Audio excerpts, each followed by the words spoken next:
रामपुर का उपचुनाव बेहद दिलचस्प क्यों है? आजम खान बदले बदले से कैसे नजर आ रहे हैं? क्यों उनका निशाना बीजेपी नहीं बल्कि नवाब परिवार है?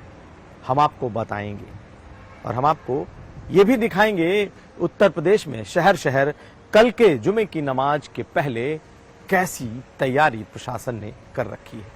नमस्कार, मैं हूं कुमार अभिषेक, आप देख रहे हैं यूपी तक और हम हाजिर हैं अपना न्यूज शो आज का यूपी लेकर। उत्तर प्रदेश में इस वक्त उपचुनाव हो रहे हैं। दो पार्लियामेंट सीट रामपुर और आजमगढ़ में चुनाव है, लेकिन इस चुनाव में अगर आप रामपुर आए तो बहुत ज्यादा उत्साह आपको नहीं दिखाई देगा। एक नीरस सा चुनाव है, लेकिन इसका दिलचस्प पहलू यह है कि जो रामपुर अपने एक चुनाव से देश भर में सुर्खियों में हुआ करता था, वो इस बार बेहद शांत है। आजम खान जेल से बाहर हैं, चुनाव प्रचार कर रहे हैं, लेकिन उनके निशाने पर बीजेपी कम और रामपुर का नवाब खानदान कहीं ज्यादा है। तमाम तरह के आरोप प्रत्यारोप अगर इस वक्त चल रहे हैं तो कांग्रेस नेता नवाब खानदान पर चल रहे हैं, लेकिन बदले बदले से आजम खान हैं और लोगों की माने या फिर अगर आप आजम खान को सुनेंगे तो शायद बीजेपी पर हमला बहुत कम और बीजेपी के नेताओं पर प्रधानमंत्री मोदी, अमित शाह और मुख्यमंत्री योगी पर तो हमला नहीं के बराबर है। तो क्या ये 27 महीने की जेल का असर है या फिर ये चुनाव कोई भाग्य बदलने वाला नहीं है, इसलिए शायद आजम खान बच रहे हैं? हालांकि आजम खान का एक बयान याद करिए जिसमें उन्होंने कहा था कि उन्होंने एक बड़ी सबक ली, एक सीख ली कि रिश्ते किसी से खराब नहीं करने चाहिए।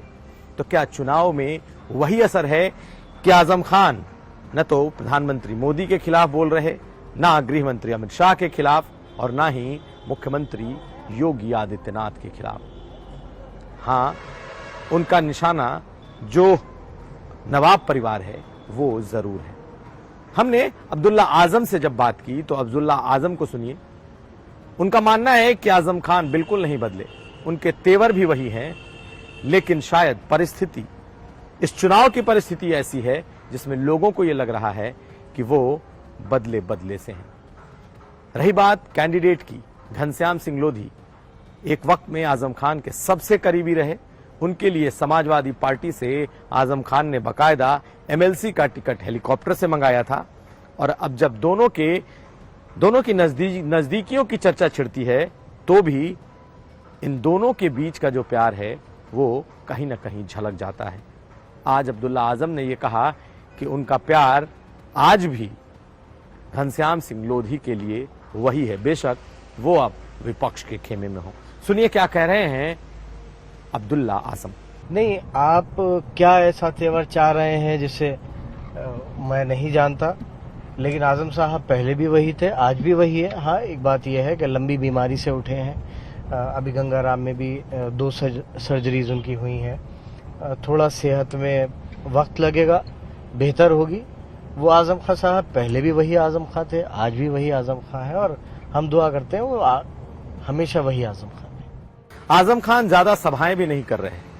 कहना है कि उनकी तबीयत ठीक नहीं है और वो सिर्फ एक सभा हर दिन करते हैं, लेकिन आजम खान सचमुच बदले बदले हैं। उत्तर प्रदेश में आज की रात उत्तर प्रदेश प्रशासन को चैन से सोने नहीं दे रही। वजह, कल जुमे की नमाज है। इस बार प्रशासन जुमे की नमाज को लेकर कोई रिस्क, कोई चांस लेना नहीं चाहता। यही वजह है कि उत्तर प्रदेश के शहर शहर जुमे की नमाज के पहले भारी तैयारियां, भारी प्रशासनिक बंदोबस्त देखा जा रहा है।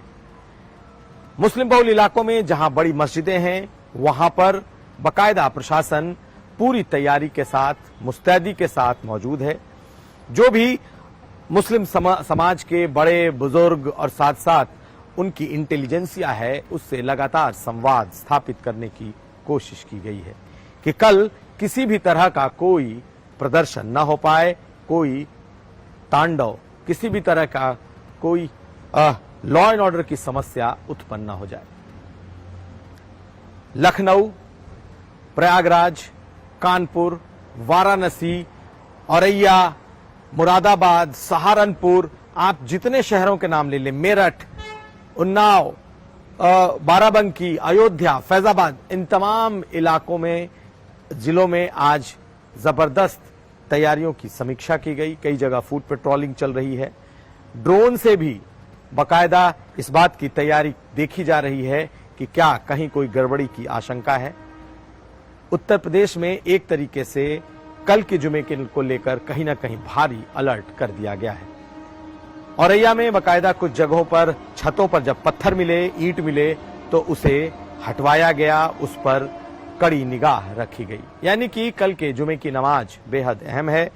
बरेली में मौलाना तौकीर रजा ने कल का कॉल दिया था, फिलहाल उसे उन्होंने रविवार तक के लिए टाल दिया है। अब तमाम नजरें कल के जुमे की नमाज पर टिकी हैं, क्योंकि पिछले शुक्रवार को जुमे की नमाज के बाद जिस तरीके की पत्थरबाजी हुई है, उसने देश भर में सुर्खियां बटोरी हैं और तरह तरह के रिएक्शन देखने को मिले हैं। तो ये था आज का यूपी। हम कल फिर हाजिर होंगे, तब तक आप देखते रहिए यूपी तक।